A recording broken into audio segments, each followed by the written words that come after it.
Dans un instant, dans Révélation, vous allez découvrir comment les aspirants vétérinaires apprennent à soigner les animaux les plus inhabituels. Donc lui, on l'appelle python royal, alors on l'appelle aussi python boule parce qu'en fait, quand il est agressé, il a tendance en fait à se replier en boule, voilà, comme ça. Alors les manipulations de mygale, normalement, on ne les fait pas à la main. Là, je le fais pour vous montrer les structures qu'on peut voir dessus. Normalement, c'est des animaux venimeux, qui sont en fait imprévisibles.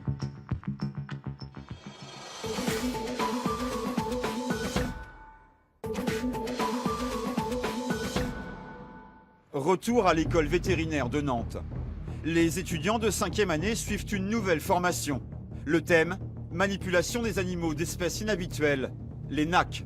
Autrement dit, les nouveaux animaux de compagnie, tels que serpents, lézards ou encore mygales. Des bêtes longtemps jugées rebutantes, mais qui aujourd'hui ont envahi les foyers français. C'est que des espèces venimeuses, hein. Par contre, après, ce que je peux vous montrer, éventuellement...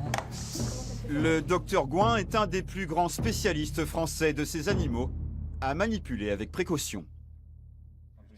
Alors les manipulations de mygale, normalement, on ne les fait pas à la main. Là, je le fais pour vous montrer les structures qu'on peut voir dessus. Ils sont en fait imprévisibles. Donc là, c'est un spécimen que j'ai depuis longtemps et puis qui est peu venimeux. Elles vont mordre leur proie avec ces petits crochets, injecter des sucs digestifs qui vont liquéfier la proie et en fait, elles vont absorber le produit de digestion par un petit orifice qui se trouve juste en dessous ces crochets. Même les araignées ont le droit à des soins. Alors au niveau soins, ce qu'on peut avoir, malheureusement sur ces animaux-là, on peut avoir des problèmes de parasitisme externe, donc des acariens qui se développent sur la peau et puis qui sont extrêmement durs à traiter.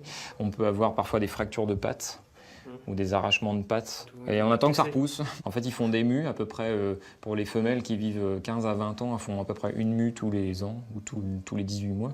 Et en fait, les pattes repoussent à cette occasion. Alors des fois, elles ne repoussent pas complètement. Elles repoussent d'abord de façon partielle, par segment, et puis faut attendre, faut être patient. Autre animal de compagnie à la mode, le serpent. Avant de le soigner, il faut déjà le prendre en main, sans se faire attaquer. Pour les serpents non venimeux, alors déjà quand vous recevez un serpent en consultation, il faut déjà voir à distance si ça paraît être un spécimen stressé, agressif. Parce qu'en fait, en fonction de l'espèce, de l'âge et puis du spécimen, donc déjà à distance, en fait, le but c'est déjà de voir s'il n'a pas une posture particulière d'attaque ou de défense. C'est-à-dire qu'il ne soit pas lové dans un coin de boîte. Pour certaines couleuvres comme celle-là, en cas de menace, ça fait une espèce de frétillement avec la queue, une sorte de... un peu comme les crotales en fait, elles font des mouvements très très rapides avec l'extrémité de la queue. Généralement, c'est-à-dire qu'il ne faut pas les embêter. Voilà. Pour faire des contentions un peu plus rapprochées de la tête ou pour immobiliser un animal un peu plus speed, en fait, on va tenir la tête entre deux doigts, entre le pouce et l'index, et on va replier les autres doigts sur l'encolure. Donc en fait, ça permet d'immobiliser la tête du serpent. Donc là, si vous voulez vous entraîner, on a un spécimen assez sympa. Voilà, je vais vous les faire passer. Ces animaux-là, Ah bah ça dépend des gens. Voilà, ça dépend des phobiques. C'est une texture agréable, il y a des gens qui apprécient le contact avec la reptile. C'est un contact différent, mais c'est pas forcément désagréable. Ça dépend des affinités, je pense, de chacun. Pour prévenir tout risque de danger, une main à l'arrière et une main à l'avant qui mobilisent toujours la tête à deux doigts et 3 doigts sur le cou. Donc là, une fois qu'ils sont immobilisés comme ça, vous n'avez plus de danger possible. Vous n'avez pas de risque de vous faire mordre. Maintenant que le serpent est immobilisé, le vétérinaire peut procéder à l'auscultation. Et puis, les rangées de dents ne sont pas équivalentes. Vous allez voir, la structure de la bouche n'est pas la même. Alors, pour regarder la bouche d'un serpent, la contention est la même. Et ensuite, on va passer le padane au coin de la bouche en faisant des petits mouvements de rotation jusqu'à s'insérer dedans et à l'ouvrir. Et alors là, on va visualiser différentes structures. On va visualiser les arcades dentaires. Et on en a 4 en haut, 2 en bas. Donc les 4 sont là. 1, 2, 3, 4. Donc on a 2 rangées externes, 2 rangées internes. Et donc cette langue, en fait, donc il la sorte de façon régulière. Alors c'est pas du tout un signe d'agression, en fait.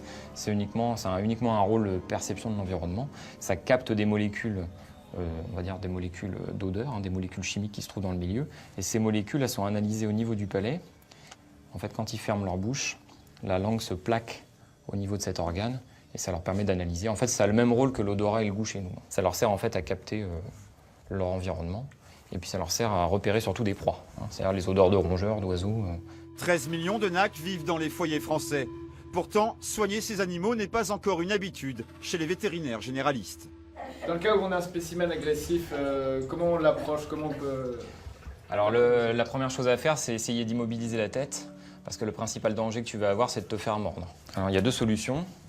C'est essayer d'immobiliser la tête rapidement, donc soit prendre une serviette, soit prendre un couvercle, t'en servir comme protection, immobiliser la tête rapidement, hop, et puis l'attraper.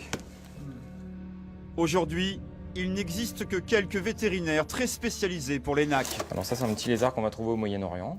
Pour élever certains animaux dangereux à la maison comme les scorpions, certaines araignées et les serpents venimeux. Un certificat de capacité spécifique délivré par la préfecture est nécessaire. C'est pareil, hein, donc encore une fois, c'est pas des animaux sociaux, ça apprécie pas d'être caressé. Donc c'est des animaux, on les laisse dans leur aquarium, dans leur bassin, et puis voilà.